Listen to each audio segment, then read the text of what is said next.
রাজবাড়ীতে শ্বশুর বাড়ি থেকে প্রবাসীর স্ত্রীর ঝুলন্ত মরদেহ উদ্ধার। কি জামাই একটু বড় লোক, টাকা পয়সা, এগুলা দেখলে মাথা ঠিক থাকে না। আজকে একটা বাস্তব ঘটনা আপনাদের মাঝে শেয়ার করি। এই যে মেয়েটা আত্মহত্যা করেছে, এই মেয়েটার বাড়ি আমাদের বাড়ি থেকে 2-3 বাড়ি পরে। ছোট থেকেই তাকে দেখেছি, সে নম্র, ভদ্র এবং অনেকটাই শান্ত সভ্য ছিল। এখন হয়তোবা আপনাদের প্রশ্ন থাকতে পারে, এত নম্র ভদ্র মেয়ে কেন সুসাইড করতে গেল? একটা বাবা যখন তার আদরের সন্তানকে একজন পুরুষের হাতে তুলে দেয়, তখন তার বাবার একটাই চাওয়া থাকে, আমার মেয়েটাকে একটু সুখে রেখো। একটা বাবা কখনো তার মেয়েকে ভাত কাপড়ের জন্য বিয়ে দেয় না, দেয় শুধু একটু মানসিক সুখের জন্য। তবে এই মানসিক সুখ কয়টা মেয়ের কপালেই জুটে, যেমনটা জুটেনি এই আত্মহত্যা করা ব্যক্তি নূরজাহানের কপালে।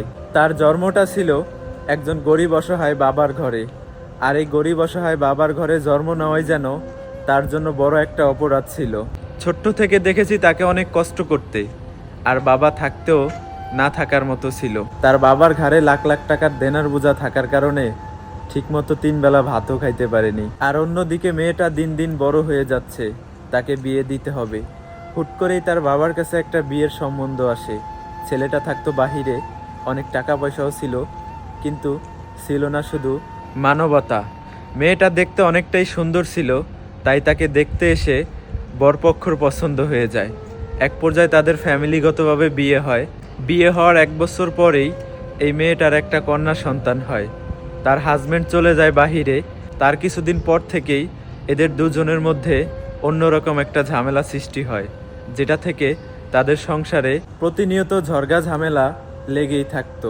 এক পর্যায়ে মেয়েটা মানসিক পেন পেতে পেতে না পারে তার বাবার বাড়িতে আসতে, না পারে স্বামীর বাড়িতে ভালোভাবে থাকতে। মেয়েটা যেই রাতে আত্মহত্যা করে, ওই দিন রাত 10টার দিকে তার হাজবেন্ড তার ছোট ভাইকে বলে, তোর বোনকে নিয়ে যা, নইলে আমরা মেরে ফেলবো। আর এই কথাটা যখন এই মেয়েটা শুনতে পারে, তখন তার কলিজার ভিতরে আঘাত লাগে।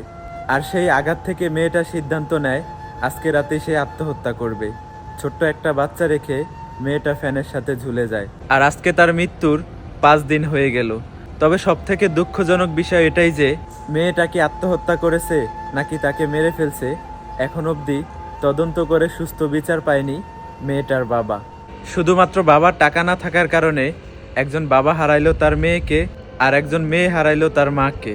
এই ঘটনা থেকে আমাদের একটা জিনিস শিক্ষা হওয়া উচিত, যখন আপনার মেয়েকে বিয়ে দিবেন, তখন ছেলের টাকা দেখে নয়, ছেলেকে দেখে বিয়ে দিবেন। মেয়েরা কখনো টাকায় নয়, স্বামীর দেওয়া মানসিক সুখে সুখী হয়।